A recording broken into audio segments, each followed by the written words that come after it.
Hi mga kalafang! So for today's video, magluto po tayo ngayon ng creamy shrimp salvatore. Nakita ko lang sa TikTok kaya narayahin ko lang.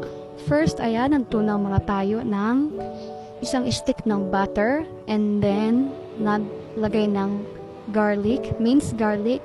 Yan, nung naamoy na ang aroma, yan, nilagay ko na ang ating shrimp.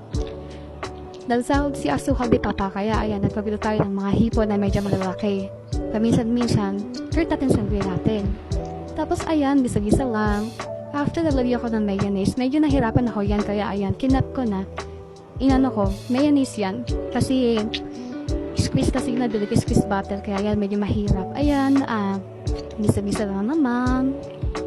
Tapos, lagay ng paminta. Kung gusto mo na maanghang, chili powder, pero hindi ko garong inanghangan kasi mababa yung tolerance ko sa anghang. Then, asin, paminta, at magic syrup. Kailangan natin sa buhay yan. And then, naglagay lang ako ng konting asukal. Wala pa yan dyan. Medyo excited ako mag-voice over sa asukal. Yan. Yan. 2 teaspoon ng asukal para lang mag-balance yung alat tsaka yung tamis. And then, yan, isang-isa hanggang sa lumapot. Sabi dun sa TikTok, maglagay daw ng any cheese, melted cheese. Eh, wala naman ako melted cheese, kaya kung ano sa ref, na nilagay ko. Cheddar cheese ata yan, ewan ko. Basta yun pampalaman. Yun na lang nilagay ko, not melt naman yan siya.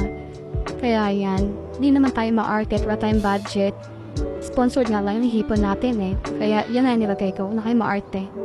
And then, ayan, halo-halo lang hanggang sa maging creamy siya. And then, after nyan, luto na. Plating. Hindi ako gano'ng marunong mag-plating. Kaya yun na rin ako kasi ako na makakain. Ako na mag-isa. Mga pang 3 days ko siguro yan. Pambaon na rin, ganyan. Yun. Sa mga puntong yan, mga kalafang, labay na ako. Pasensya na kayo sa puwet mang kawali ko. Yan na inapakita. Ewan ko ba, hindi ka talaga ako marunong mag-video. Sige na. Bye!